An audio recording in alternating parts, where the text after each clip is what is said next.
runtii inaan ugu celiyo ummadda reer Puntland sidii doorashadu ay ugu dhacday oo ahayd doorasho xor ah xalaal ah sidii lagu yaqaanay Puntland ayuu doorashadaas u dhacday marka hambalyo ayaan leeyahay waxaan kaloo rabaa inaan raaciyo reer Puntland meel kasta joogaanba hadday tahay dadka shacabka iyo hadday tahay ciidamada qalabka sida ee Puntland waxaan leeyahay dad haystiyeen waxaan marnayaa berigii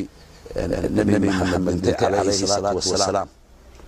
ayaa dadkii aad u murugoodeen oo aad yani dadkii way kaceen dabadna waxaan marnayaa Abu Bakr baa yiri man kana ya'budu Allah fa inna Allah hayyun wa baqiyun wa man kana ya'budu Muhammad fa inna Muhammad qad mat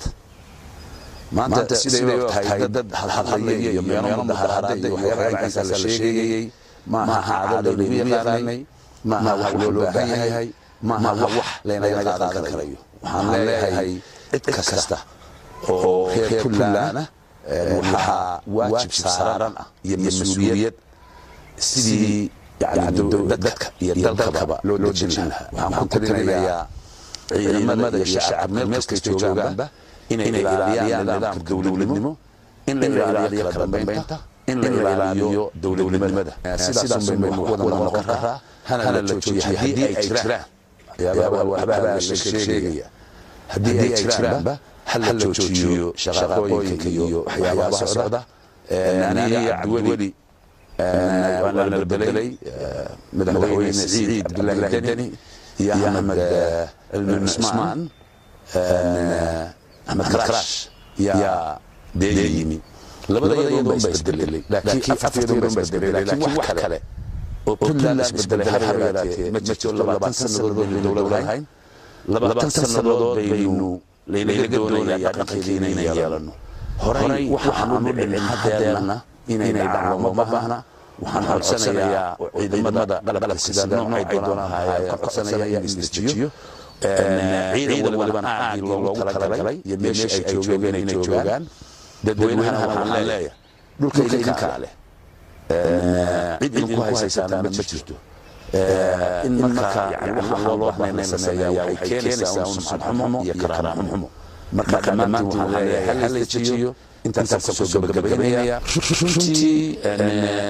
yani waxaan kullu qabanayaa waa yes ciidamada meelo ay joogeen ka soo baxeen baa la sheegayaa على الشيء دد مقالوين كغيرين مدحرات يا الشيء سببتنا ولي لما قرن لكن دولة الصعب يوحل الوسود الدولية باب الوسود الدولية تاسم من فيلين وحلا كنت ما فيلين ودشقيتي شمس السنة عن أسس شقيني كلنا كنت وقوق الحسنة هاي reer Puntland وقوق الحسنة هاي وقبل الحديث يا ودشقيتي يا ولاتنمدي يا قدرتي أنا كويس وليبا تيم لمد يلو هي شمس سنة صوصة ولما سي لبجباره ما دام حياة بدل بدل في المسكين على العالم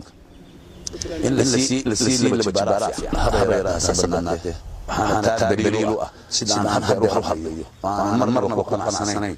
وحياة هالشيء اللي بعد أيام كنا سنين فيلين عادنا هين تاسع وحوح جلسة مرة أنا ديار هاي دريمة عبد الله سوسن ديار هاي ترتدي صحافة مدة يوم من حولنا إن شاء الله بالله تعالى